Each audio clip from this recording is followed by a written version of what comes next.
What is up? We are in home studio 1, sitting here, just chilling, you know, admiring my Aperture LS 1/2 in real life, and behind it, here is the virtual version. And sometimes I like to make something fun like this, kind of like this. So after shooting a couple episodes down here and realizing that the sound is absolutely terrible, I've been doing a little bit of work to make it better. It's not perfect. Okay, so first of all, what I did over here to this wall, which is a big reflection space, right? It probably needs more of these. Took those and I moved them up there. The pattern goes this way, but it also goes up, and that's why I put those above. And I'm also using a lav mic. Also, I added this blanket, really high tech here. It's not a sound blanket or anything. Back there is a big hallway, and that was being really echoey, and I didn't realize that that was an issue because, again, I'm an idiot. I also added this children's playmat under me. So that's home studio number 2. I don't know what else is going on this week, but it's gonna be a good one.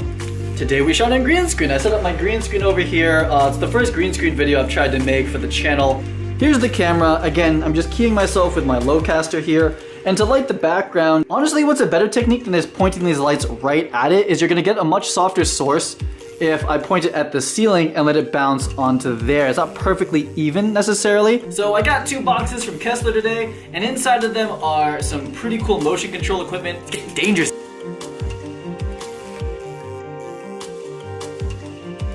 So I have the motors, I have the remote head. I do not have the slider yet. Maybe that's gonna come tomorrow. Did I ever tell you guys that I love hats? Because I love hats. Hey look, they wrote my name on the box. That's awesome. So all of the Kessler gear has now arrived, and I've made a gigantic mess. Does anyone else, when they get a new piece of gear, just spread everything out over the floor and make a huge mess like I did? Am I the only one that does this? Now I'm gonna do a really thorough motion control 101 series with this, and it's gonna be really pretty and more high production value, but for now. Okay, so to start we have a Kessler Cineslider. I think everyone's kind of familiar with what a slider is. And this motor actually slides the slider back and forth. This here is a pan and tilt head. So you can see that you put the camera up here and this thing pans back and forth, and it also tilts. A Kessler quick release plate. So we go ahead and we put this thing on here. The best practice. It kind of snaps on there. There's this thing, and this locks it in there. This is the controller box, or magnets itself like that. That's pretty slick. So there's the controller on the slider, and these are the cables coming out of it. So yeah, you can see on the top there's slider, pan, and tilt, and you basically plug in the corresponding cable. So I'm gonna plug in the pan, and then now I'm gonna plug in the tilt. Really easy. So this second shooter again is gonna control the slide, pan, and tilt, but I also want to be able to control the focus. So I have another one, and it just kind of snaps right on there. Very satisfying sound. Huh. Power to you. Not the power. That's the power. So now they're both powered up. Awesome.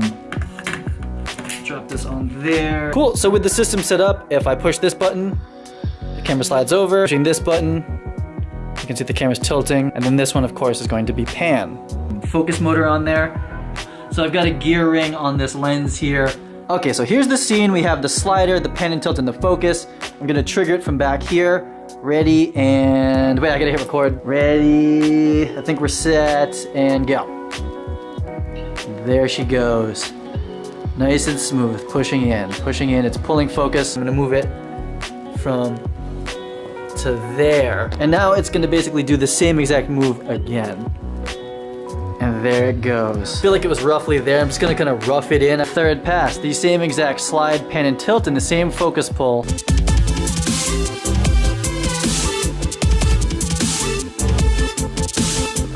So that is gonna wrap up this week's vlog. This week, or next week, or whatever, soon Wednesday as of recording this, I'm actually gonna be guest teaching at Emerson in Boston, which is a film school. I'm very honored to be able to guest teach there. I'm gonna be teaching commercial cinematography, and I'm gonna pre-visit in Cine Designer, which I'll show you guys, and I'm gonna vlog it, and we're gonna actually go in their soundstage. So if you're interested in what a film school looks like in Boston, you'll get to see inside Emerson, you'll see the soundstage, and maybe I'll share just a little bit of the lesson that I'm gonna teach.